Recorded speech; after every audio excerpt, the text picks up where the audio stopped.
I've always wanted a mud kitchen in my garden. This video will show you how we made it and what we do with it.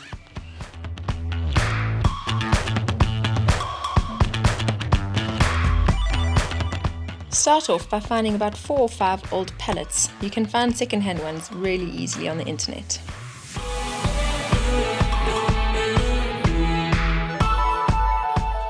Choose one that looks the sturdiest, and then you use that as a frame and start filling in the gaps with all the planks that you've pulled out of the other ones.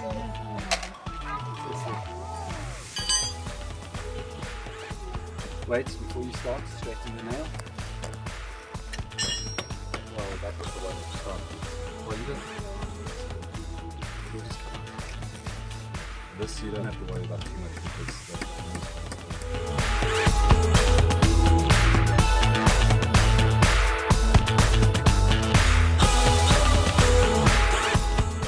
Although it takes at least twice as long with the boys helping, it's really amazing to see the little boys learning how to work with their hands and feel that sense of accomplishment when the final project gets presented to the rest of us. So boys and girls should be learning these skills.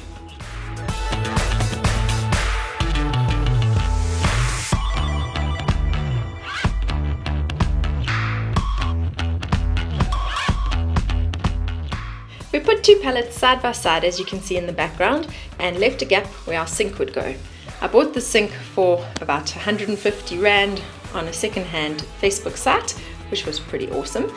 And then we continued filling up all the gaps on the right-hand side until there were no gaps left, and that would serve as the table on the side of our mud kitchen sink. Once all the gaps were full, we got rid of all the sharp nails and screws that were sticking out and secured the 2 pallets together with a few more planks. He used some wood glue and some screws and some nails and then left it to set for a little bit before getting rid of 1 or 2 more screws and then making the legs.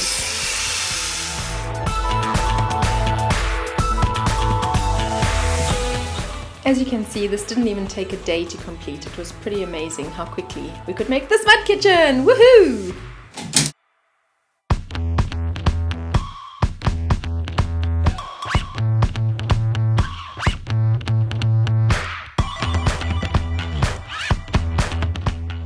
I guess a lot of people would say, oh, why go to so much effort for something like a mud kitchen? It doesn't seem worth it to me. But it's something that you slowly encourage in your children. I've been encouraging my kids to play in the mud since they were tiny. We've always made mixtures out of things we found in nature.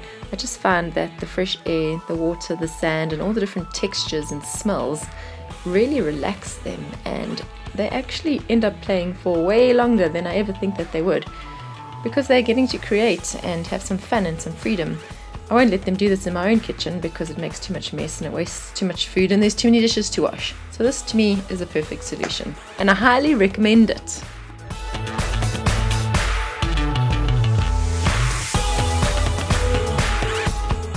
There's the chocolate chips, chocolate chunks I mean. Yeah? And here's the poppy seeds and that's the chocolate mixture and there's the, I don't know what that is. Is it cocoa? Cocoa, yeah.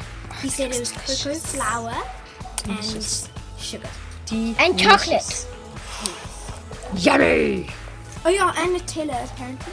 The Nutella's Quite a in busy there. mud kitchen you got going on here today. What was the Nutella again?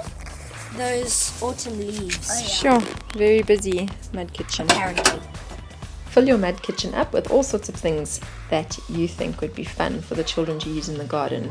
Most of the stuff that I've used are things that my parents or grandparents were throwing out, or I found in old secondhand stores around town that we collected on travels to weird places and no longer had use for, and old things from my kitchen that no longer worked well, like these pans that were just a disaster for making flapjacks or pancakes. Don't be afraid to give your child a knife. They've got to learn how to cut somewhere along the line and maybe make it a blunter knife so that it's easier not to lose a finger.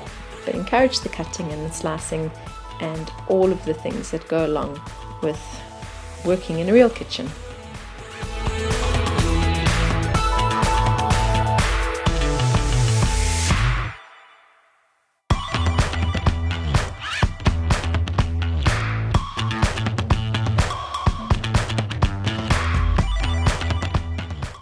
I might be a little crazier than most mothers, but I also like to give them a little braai so that they can cook their creations. Ones are cooking.